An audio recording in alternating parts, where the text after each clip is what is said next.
In this video, we will discuss hemorrhage score. This score can be used to predict the bleeding risk in elderly patients with atrial fibrillation. First, let's briefly go through the study which developed this score.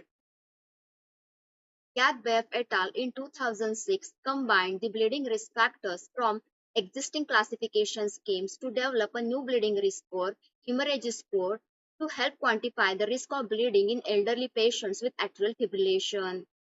This score was later validated retrospectively by using the study population derived from the National Registry of Atrial Fibrillation database.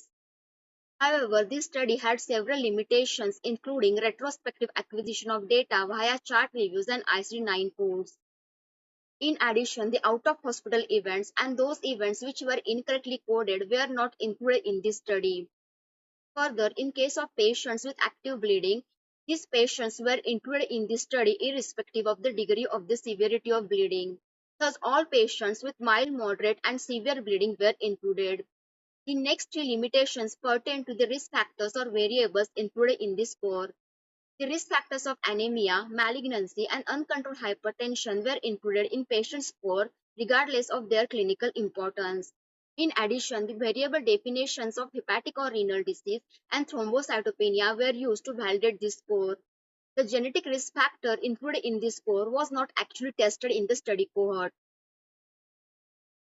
Now, after going through the limitations of this study, let's go through the algorithm of the hemorrhage score. There are a total of 11 risk factors used in the hemorrhage score.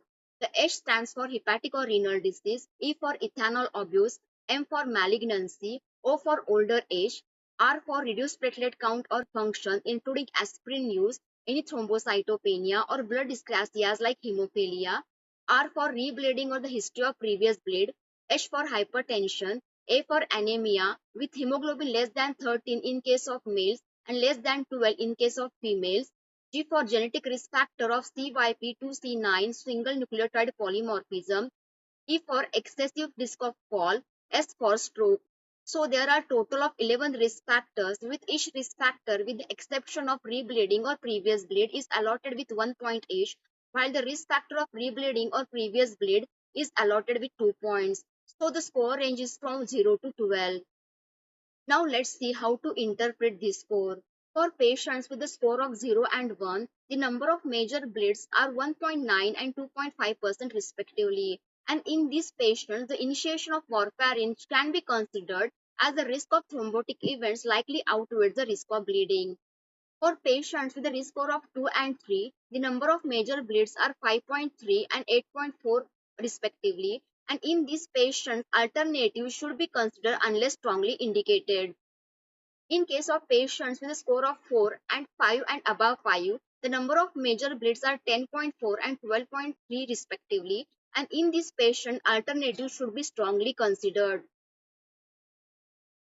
The initial study which developed this score just provided with the risk of major bleeds per 100 patient years of warfarin depending upon the score, and it did not risk stratify the patients. However, later on, for the convenience of comparison with other risk scores, the patients are risk stratified into 3 groups. The patients with a risk score of 0 to 1 and 2 to 3 are classified into low and intermediate risk category respectively, while those patients with a risk score of 4 and above 4 are classified into high risk group. Now let's go through the trials which compared hemorrhage score with the other risk scores. Olsen et al. Compared hemorrhage score with HASBLED score and demonstrated the similar performance of both the risk scores for predicting the bleeding risk. Amadeus et al. Compared hemorrhage score with ATRIA and HASBLED score and showed the modest performance of all three risk scores, with the HASBLED score being superior in predicting clinically relevant bleeding.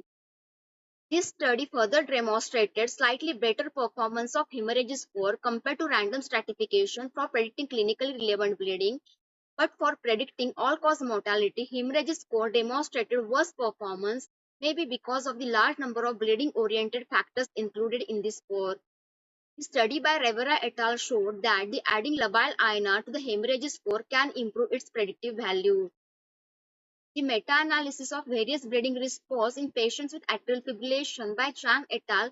Showed the equal sensitivity and specificity of HASBLED and hemorrhage score, while Zheng et al. Showed the superiority of HASBLED score over the other bleeding risk scores. While the meta-analysis by Zhou et al. Showed the similar predictive value of all bleeding risk scores by C and Z statistics, while NRI and IDEA analysis showed superiority of HASBLED score over other risk scores. Now let's go through the pros and cons of the hemorrhage score. The advantage of this score is that it combines components from several other previously validated bleeding risk scores into one, and thus it takes into account various factors that increase the risk of bleeding in atrial fibrillation. The downsides of this risk score is that it is more complex to use compared to ATRIA and HASBLED scores. In addition, it includes genetic factor as one of the criteria, making immediate bedside calculation of the score difficult. To conclude, the hemorrhage score can be used to assess the risk of bleeding and thus re-stratify the elderly patients with atrial fibrillation in whom anticoagulation therapy is being considered. In addition, in those patients already receiving anticoagulant therapy, it can be used to help guide the further management. So these are the articles you can refer to for further details about hemorrhage score.